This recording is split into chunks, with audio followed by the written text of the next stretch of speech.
In this video, I'll be showing you how to set up your chart for day trading or investing as fast as possible. I will also link all the best tools for day trading and investing in the description.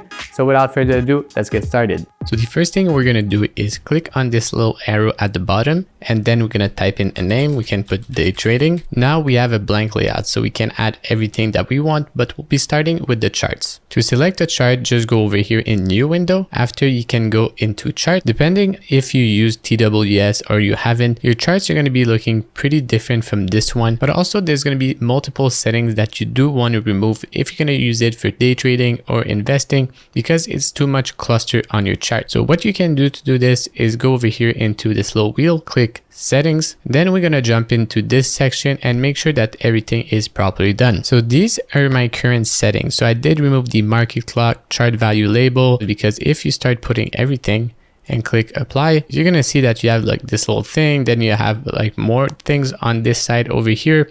And the more you add, the less you see of your chart. So you go back, click settings, and then you're going to unclick pretty much everything. The only thing that I leave is going to be the horizontal crosshair line. So I do like this, and this is just going to be like this arrow, this crosshair. Pretty useful to just go and check what's the price at a certain level. You know, you just put your mouse over the price that you want to see, and on the right side, you're going to see the price that it's at. So going back into settings, we're going to remove everything. So horizontal crosshair line, that's totally fine. Intersection between trading days, that's fine.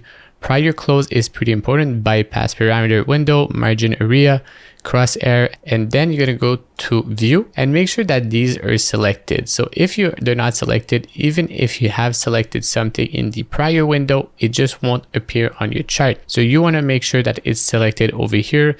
So we can see this line, it is the prior day close. If it's not clicked, you're not going to see it, even if it's selected in the other section. So you're going to do prior day close. Also, if this margin is too tight over here, we can see right now it's really zoomed in.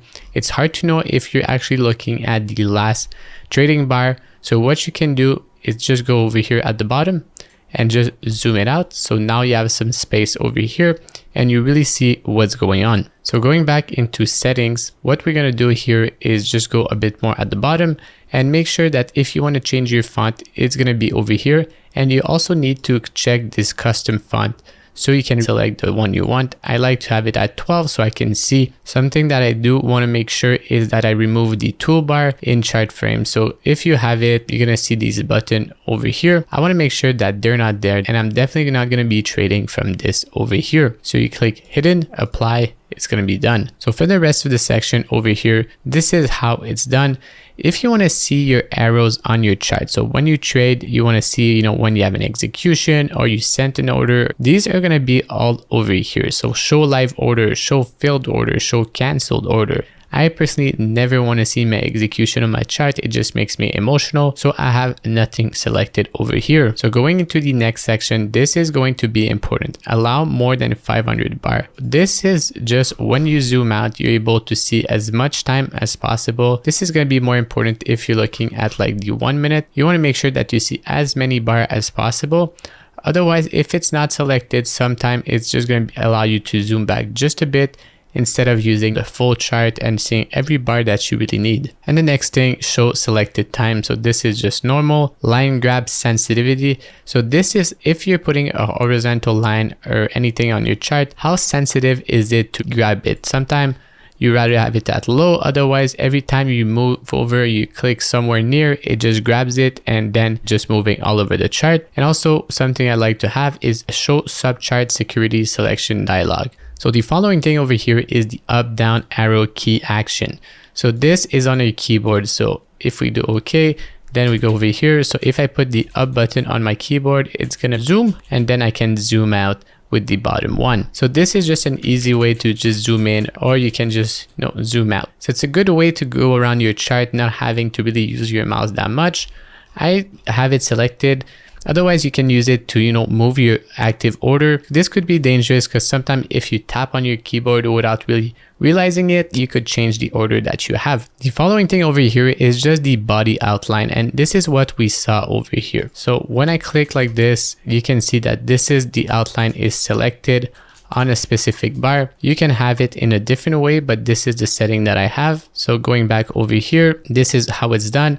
You can have also a vertical strip. I think it's a little odd, but body outline is the best way to go. What I did for this chart is pretty interesting because on TWS, when you click on your chart, it automatically makes a trend line. You can see now we are over it, but I don't like to just, every time I click on my chart, it just creates line everywhere. I just find it really confusing. So what I did is I just went on a line like this and I did change trend line color. And you can see over here that it's just black, so it's not showing on anything like this. So going back into setting, the next thing you're going to do is go into chart color. And this is where you could change everything that you want on your background. So this is going to be your background. What color are we looking at when it comes to this? You can do apply, and now we see we have like a gray chart. If you prefer gray, that's how it's going to be done. I prefer to have it as almost a black one, so I can go to RGB and then I can or HSL and just put it a bit darker. And now this is already better. If I want to remove, all these or just change the color of these, I just go back into setting, and these are going to be the grid lines. So you can just go over here, select a dark color, and then just click apply. And now, we're back to a normal chart. If you'd like to change the bar color, so the up bar and also the down bar, it's going to be over here. I know some people like to have the green as white, and then you just click and it's going to be exactly like that. So you can really customize everything you want. Now, if you want to add an indicator, the way you do this, it's going to be like this. You're going to go into edit, you're going to go into study, and you're going to type in the study that you want to see. So I personally like to have VWAP on my charts. It's going to be intraday volume weighted average, and then you can just apply. So if you change the stock or anything like that, you can see now you have VWAP. And if you would prefer to change the color like I did over here, what you need to do is just go into edit. You're going to go into studies, and then you have the selected indicator that you want. You can click on intraday VWAP, change. And if you would like to have it a yellow instead of a purple or a blue, just do over here, okay. And now it's fully done. So some other things that you can do if you go back into chart parameters, you can have your custom time period. So if you always want to see the 5-minute or the 3-minute, these are going to be done over here. So right now, something that's important for me is the volume. Otherwise, you don't know how much volume is going to be on your chart. And this is just in chart parameter.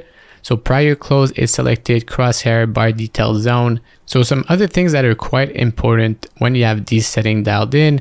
So right now I'm going to just put it back to a regular 5-minute like I have. So I want to remove the scale fit study.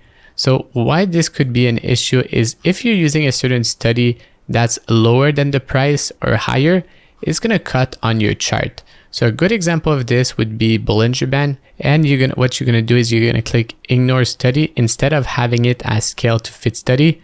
So click ignore, and you can see now that it's going to leave more space for your margin at the top or the bottom. So just like this, even if the indicator is pushing through, it's not going to matter. At least the price, you're going to be fine to see it if you prefer to have it otherwise. And also keep chart up to date. So at least, it's always moving to the next bar.